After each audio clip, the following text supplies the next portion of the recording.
जय जिजाऊ, जय शिवराय, जय भीम, जय संविधान, जय लहुजी, जय अण्णाभाऊ।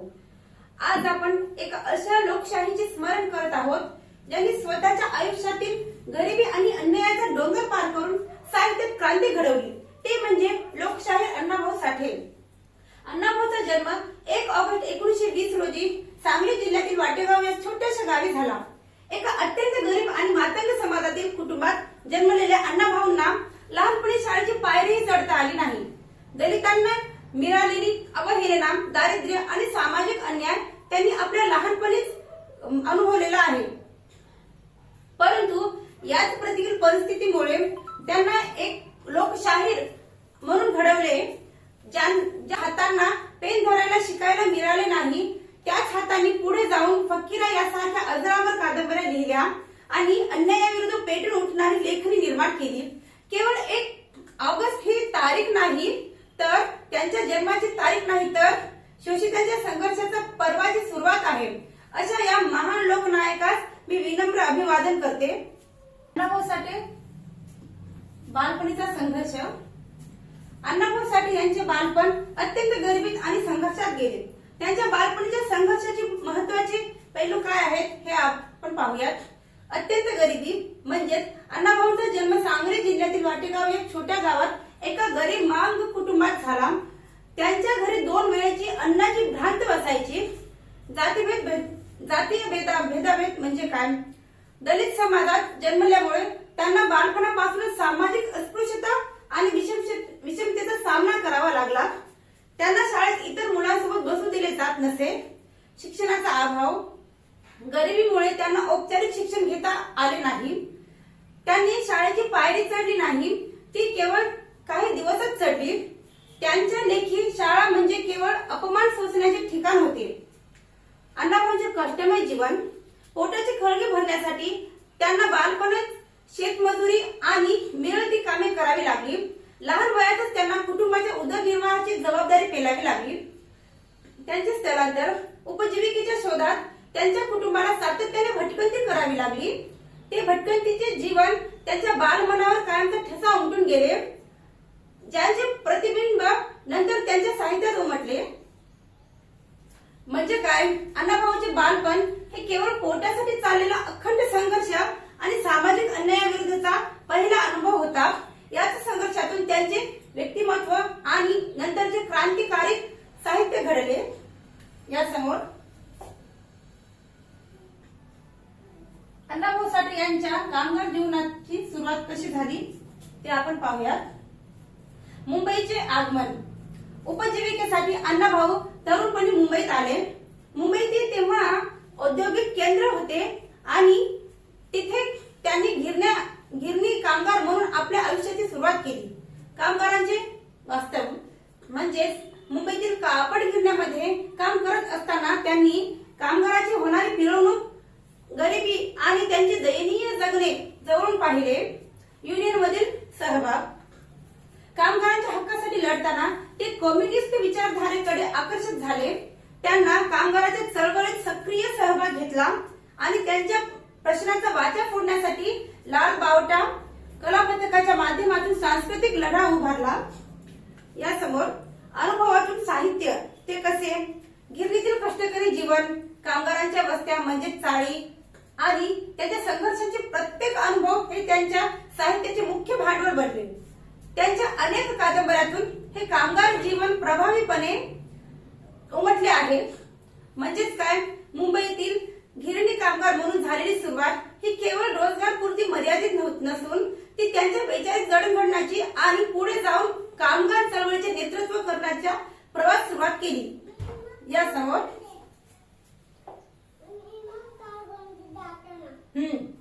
अण्णाभाऊ साठे यांच्या लोककलेतील प्रवेश तो कसा होता आपण पाहूयात। अण्णाभाऊ साठेंचा लोककलेतील प्रवेश हा केवळ मनोरंजनाचा भाग नसून तो शोषितांच्या संघर्षाला धार देण्यासाठी निवडलेला एक प्रभावी माध्यम होता। त्यांच्या लोककलेतील प्रवेश कसे झाले हे आपण पाहूयात। प्रेरणा आणि ध्येय म्हणजेच काय? मुंबईतील कामगार चळवळीत काम करताना अण्णाभाऊंना हे समजले की केवळ भाषणांपेक्षा कला ही सर्वसामान्यांच्या मनावर जास्त प्रभाव पाडते। कामगारांमध्ये जागृती करण्यासाठी त्यांनी लोककलेचा मार्ग स्वीकारला. लाल बावटा कला पथकाची स्थापना कशी झाली? 1994 मध्ये त्यांनी शाहीर अमर शेख आणि शाहीर दत्ताराम गवारकर यांच्यासोबत मिळून लाल बावटा कला पथकाची स्थापना केली. हा त्यांच्या लोककलेतील प्रवासाचा सर्वात महत्वाचा टप्पा होता. समोर लोकनाट्य आणि तमाशाचे रूपांतर कसे झाले? अण्णाभाऊंनी पारंपरिक तमाशाला लोकनाट्य असे स्वरूप दिले. त्यांनी तमाशातील शृंगारतेच्या जागी सामाजिक प्रबोधन, जातीभेद निर्मूलन आणि कामगार हक्काच्या प्रश्नांना स्थान दिले. यासमोर जनजागृती ती कशी? त्यांनी स्वतःच्या लेखणीतील पोवाडे, लावणी, वग आणि नाटके लिहिली. अकेलीची गोष्ट यासारख्या लोकनाट्याच्या माध्यमातून त्यांनी तत्कालीन अनिष्ट प्रथांवर आणि शोषक व्यवस्थेवर कडक प्रहार केले. याचा परिणाम काय झाला? त्यांच्या लोककलेने कामगार वास्तव्याचे आणि ग्रामीण भागात मोठी क्रांती घडवून आणली. अण्णाभाऊ केवळ कलाकार राहिले नाहीत, तर ते लोककलेद्वारे चळवळीचे नेते बनले. थोडक्यात काय, अण्णाभाऊंनी लोककलेचा वापर करून तळागाळातील लोकांपर्यंत वैचारिक क्रांती पोहोचवली आणि तमाशा सारख्या कला प्रकाराला प्रतिष्ठा प्राण करून दिले. यासमोर अण्णाभाऊ साठे यांच्या साहित्य लेखनाची सुरुवात कशी झाली ते आपण पाहूयात. अण्णाभाऊ साठेंच्या साहित्य लेखनाची सुरुवात ही त्यांच्या अनुभवातून आणि सामाजिक जाणीवेतून झालेली एक स्वाभाविक प्रक्रिया होती. त्यांच्या लेखनाचे पहिले टप्पे काय आहेत ते आपण पाहूयात. नंबर 1, अनुभवलेले भांडवल. अण्णाभाऊंनी शालेय शिक्षण घेतले नव्हते, मात्र मुंबईतील गिरणी कामगार म्हणून काम करताना, त्यांच्या चाळीतील जगताना आणि जगभर भटकंती करताना त्यांनी मानवी स्वभावाचे आणि त्यासमोर अजरामर कादंबरी त्यांच्या लेखनाचा परिपक्व टप्पा मानला जातो. परंतु त्याआधी त्यांनी अनेक कला संग्रह आणि नाटकातून आपल्या लेखनाची ताकद सिद्ध केली होती. शैली म्हणजेच काय? त्यांच्या लेखनाची भाषा ही कष्टकरी माणसाची, ग्रामीण मातीची आणि बोली भाषेची होती. त्यामुळेच त्यांचे साहित्य सामान्य वाचकांना आपलेसे वाटे. त्यांनी आत्मकथनात्मक शैलीचा वापर करत आपल्या लेखनाला एक वेगळी उंची दिली. यासमोर फकीरा ही कादंबरी. फकीरा ही अण्णाभाऊ साठेंची सर्वात गाजलेली आणि श्रेष्ठ कादंबरी मानली जाते. प्रेरणा आणि पार्श्वभूमी. ही कादंबरी ब्रिटिश राजवटीविरुद्ध बंड पुकारणाऱ्या एका मांग समाजातील तरुणाच्या फकीरांच्या सत्य घटनेवर आधारित आहे. ब्रिटिशांच्या जाजामुळे आणि तत्कालीन ग्रामीण सावकारी पाशातून शोषितांना मुक्त करण्यासाठी फकीराने उचललेले छत्र हे या लेखणीचे मुख्य केंद्र आहे. लेखनाचा उद्देश काय आहे? तर अण्णाभाऊंना समाजातील अन्यायाविरुद्ध पेटून उठणाऱ्या बंडखोर वृत्तीला साहित्यातून मांडायचे होते. फकीरा केवळ एक व्यक्ती नसून तो शोषिताचा प्रतीक आहे, ज्याने स्वबळावर अन्यायाला आव्हान दिले. वास्तववादी चित्रण ते कसे? या कादंबरीत त्यांनी ग्रामीण भागातील अस्पृश्यता, दुष्काळ आणि ब्रिटिश पोलिसांचा क्रूरपणे यांचे अत्यंत वास्तववादी आणि दाहक चित्रण केले होते. पुरस्कार त्यांचा या कादंबरीला 1961 मध्ये महाराष्ट्र राज्य सरकारचा सर्वोत्कृष्ट कादंबरी पुरस्कार मिळाला होता. याच कादंबरीने अण्णाभाऊंना साहित्याच्या जगात एक मोठी ओळख मिळवून दिली. वैशिष्ट्य कसे होते ते पाहूयात. या कादंबरीतील भाषा शैली ही अत्यंत ओघळती असून वाचकांना ग्रामीण जीवनातील संघर्षाची थेट जोडते. आजही ती कादंबरी शोषित समाजासाठी अन्यायाविरुद्ध लढण्याची प्रेरणा देणारी मानली जाते. यापुढे महाराष्ट्र संयुक्त चळवळ अण्णाभाऊंची कशी होती ते पाहूयात. संयुक्त महाराष्ट्र चळवळीत अण्णाभाऊचे साठेंचे योगदान अत्यंत मोलाचे आणि प्रेरणादायी राहिले आहे. या चळवळीत त्यांचा सहभाग कसा होता हे आज आपण पाहूयात. नंबर 1, कलेतून जनजागृती ती कशी झाली? अण्णाभाऊंनी आपल्या लाल बावटा कला पथकाच्या माध्यमातून संयुक्त महाराष्ट्राचा लढा घरोघरी पोहोचवला. त्यासमोर प्रभावी प्रचार. मुंबईसह संयुक्त महाराष्ट्र झालाच पाहिजे ही घोषणा सर्वसामान्यांच्या काळजापर्यंत पोहोचण्याचे काम अण्णाभाऊंच्या लोककला सादर करण्याचे केले। त्यांच्या सादर करणाऱ्यांना मिळणाऱ्या अफाट प्रतिसादामुळे ही चळवळ अधिक तीव्र झाली। या समोर साम्यवादी विचारांचा प्रभाव तो कसा होता? कम्युनिस्ट विचारसरणीतून बांधील असूनही त्यांनी भाषिक राज्यांच्या निर्मितीसाठी मराठी माणसाच्या हक्काचा लढा आणि साहित्यातून आणि भाषणातून समर्थपणे मांडला। अखंड संघर्ष कसे होते? मुंबई ही महाराष्ट्राचीच असली पाहिजे यासाठी त्यांनी घेतलेली भूमिका ही केवळ राजकीय नव्हती, तर ती महाराष्ट्राच्या कष्टकरी आणि सामान्य जनतेच्या हक्काची लढाई होती। अण्णाभाऊ साठे यांचा रशियाचा दौरा कसा होता हे पाहूया। लोकशाहीर अण्णाभाऊ साठे यांनी 1961 मध्ये इंडो सोव्हिएत कल्चरल सोसायटीच्या निमंत्रणावरून रशियाचा दौरा केला होता। हा दौरा त्यांच्या आयुष्यातील एक अत्यंत महत्त्वाचा टप्पा मानला जातो। या दौऱ्याबद्दलची माहिती आपण पाहूयात। नंबर 1 आहे प्रवास वर्णन, म्हणजेच काय? या दौऱ्यावर आधारित अण्णाभाऊंनी माझा रशियाचा प्रवास हे प्रसिद्ध प्रवास वर्णन लिहिले।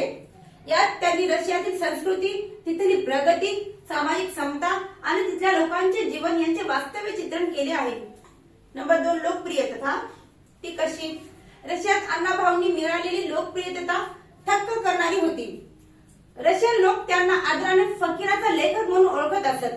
मॉस्कोच्या रस्त्यावरून फिरताना अनेक रशियन नागरिक त्यांना थांबवून त्यांच्याशी संवाद साधत आणि हस्तांदोलन करत असत। नंबर 3 आहे भारताचा गार्गी, म्हणजेच काय? अण्णाभाऊच्या साहित्यातील क्रांतीचा धग आणि कष्टकऱ्यांविषयीची तळमळ पाहून रशियन विचारवंतांनी त्यांचा गौरव भारताचा गार्गी अशी पदवी देऊन त्यांना गौरव केला होता। त्यासमोर सांस्कृतिक दूत, अण्णाभाऊंनी रशियन क्रांतीचे गुणगान गाणारे पोवाडे गायले होते आणि रशियाला श्रमिकांच्या कल्याणाचे एक आदर्श मॉडेल मानले होते। त्यांनी आपल्या साहित्यातून भारत आणि रशिया यांच्यात एक सांस्कृतिक पूल बांधला। स्मृती म्हणजेच काय? अण्णाभाऊच्या रशियात याच लोकप्रियतेचा आणि संबंधाचा गौरव म्हणून रशियाची राजधानी मॉस्को येथे त्यांच्या पूर्णाकृती पुतळ्याची स्थापना करण्यात आली आहे। या समोर अण्णाभाऊ साठे यांचे सामाजिक समतेचा संदेश काय आहे ते पाहूयात। अण्णाभाऊ हे केवळ एक साहित्यिक नव्हते, तर शोषित, वंचित आणि उपेक्षितांच्या हक्काचे प्रखर पुरस्कर्ते होते। त्यांचे संपूर्ण जीवन आणि साहित्य हे सामाजिक समता आणि मानवी मुक्तीसाठी समर्पित केले। त्यांच्या संदेशांचे मुख्य पैलू काय आहेत हे आज आपण पाहूयात। नंबर 1 आहे जातीभेद निर्मूलन। अण्णाभाऊंना असा ठाम विश्वास होता की जोपर्यंत समाजात जातीवर आधारित विषमता आहे तोपर्यंत खरी प्रगती होऊ शकत नाही। त्यांनी आपल्या लेखणीतून आणि भाषणातून जाती व्यवस्थेच्या अनिष्टतेवर कडाडून हल्ला केला। नंबर 2 आहे शोषितांचा आवाज, म्हणजेच काय? जग बदल घालून घावं, सांगून गेले म्हणजे भीमराव ही ओळ त्यांच्या विचारसरणीचा पाया आहे। समाजात शोषले जाणारे दलित, कामगार आणि कष्टकरी वर्ग जोपर्यंत संघटित होत नाहीत तोपर्यंत त्यांना न्याय मिळणार नाही, हा त्यांचा मुख्य संदेश होता। या समोर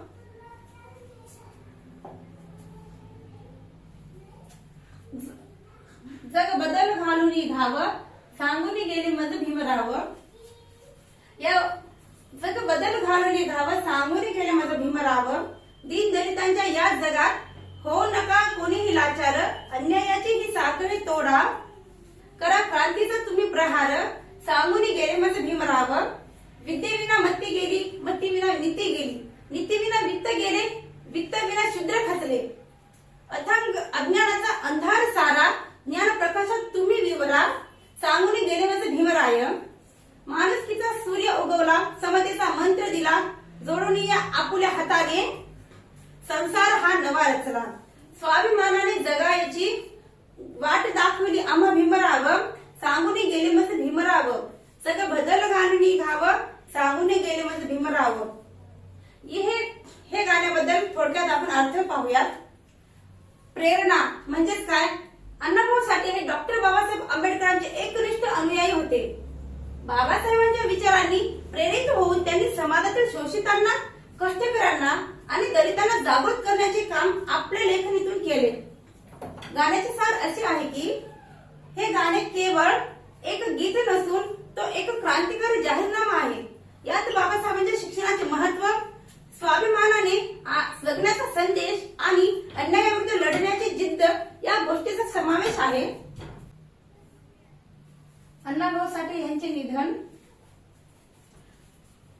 अण्णाभाऊ साठे यांचे निधन 18 जुलै 1969 मध्ये मुंबई गोरेगाव येथील त्यांच्या राहत्या घरी झाले. अण्णाभाऊ साठे यांचे निधन वयाच्या 48व्या वर्षी झाले. त्यांनी आपल्या साहित्यातून आणि लोककलेतून शोषितांचा आवाज बुलंद केला होता. असा अण्णाभाऊ साठे यांचा जीवन संघर्ष होता. जय जिजाऊ, जय शिवराय, जय भीम, जय संविधान, जय लहुजी, जय अण्णाभाऊ साठे.